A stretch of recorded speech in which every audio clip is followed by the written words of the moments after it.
And it came to pass in those days, when there was no king in Israel, that there was a certain Levite sojourning on the side of Mount Ephraim, who took to him a concubine out of Bethlehem Judah. And his concubine played the whore against him, and went away from him unto her father's house to Bethlehem Judah, and was there 4 whole months.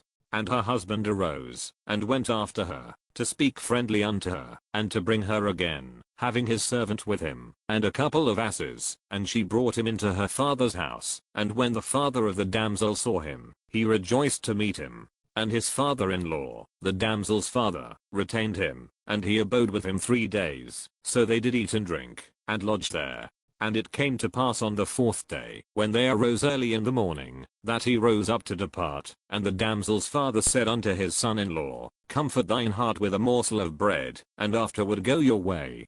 And they sat down, and did eat, and drink both of them together. For the damsel's father had said unto the man, Be content, I pray thee, and tarry all night, and let thine heart be merry. And when the man rose up to depart, his father-in-law urged him, therefore he lodged there again. And he arose early in the morning on the 5th day to depart, and the damsel's father said, Comfort thine heart, I pray thee.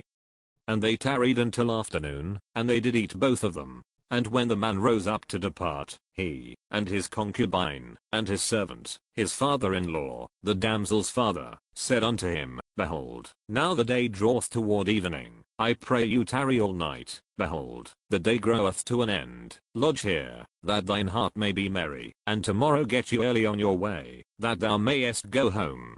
But the man would not tarry that night, but he rose up and departed, and came over against Gibeah, which is Jerusalem, and there were with him 2 asses saddled. His concubine also was with him.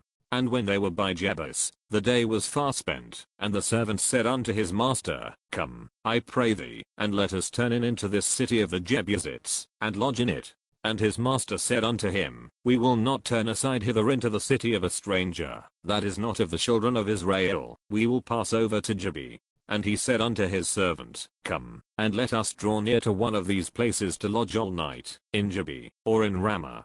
And they passed on, and went their way, and the sun went down upon them, when they were by Gibeah, which belongeth to Benjamin. And they turned aside thither, to go in, and to lodge in Gibeah. And when he went in, he sat him down in a street of the city, for there was no man, that took them into his house to lodging. And, behold, there came an old man from his work out of the field at even, which was also of Mount Ephraim, and he sojourned in Gibeah. But the men of the place were Benjamites. And when he had lifted up his eyes, he saw a wayfaring man in the street of the city. And the old man said, Whither goest thou, and whence comest thou? And he said unto him, We are passing from Bethlehem Judah toward the side of Mount Ephraim. From thence am I, and I went to Bethlehem Judah, but I'm now going to the house of the Lord, and there is no man that receiveth me to house. Yet there is both straw and provender for our asses, and there is bread and wine also for me, and for thy handmaid, and for the young man which is with thy servants. There is no want of anything. And the old man said, Peace be with thee, howsoever let all thy wants lie upon me, only lodge not in the street. So he brought him into his house, and gave provender unto the asses, and they washed their feet, and did eat and drink.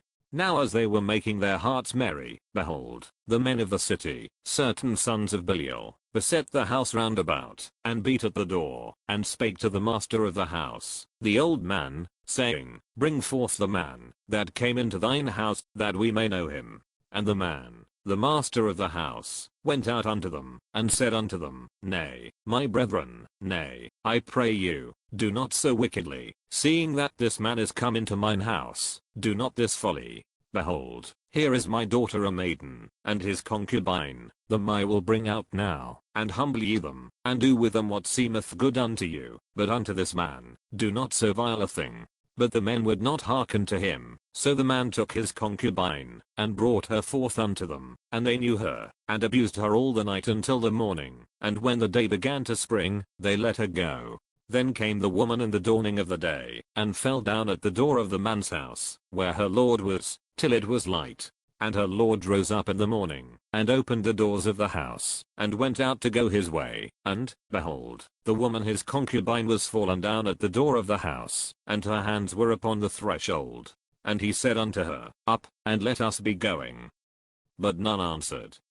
Then the man took her up upon an ass, and the man rose up, and gat him unto his place. And when he was come into his house, he took a knife, and laid hold on his concubine, and divided her, together with her bones, into 12 pieces, and sent her into all the coasts of Israel. And it was so, that all that saw it said, there was no such deed done, nor seen from the day, that the children of Israel, came up out of the land of Egypt unto this day. Consider of it, take advice, and speak your minds.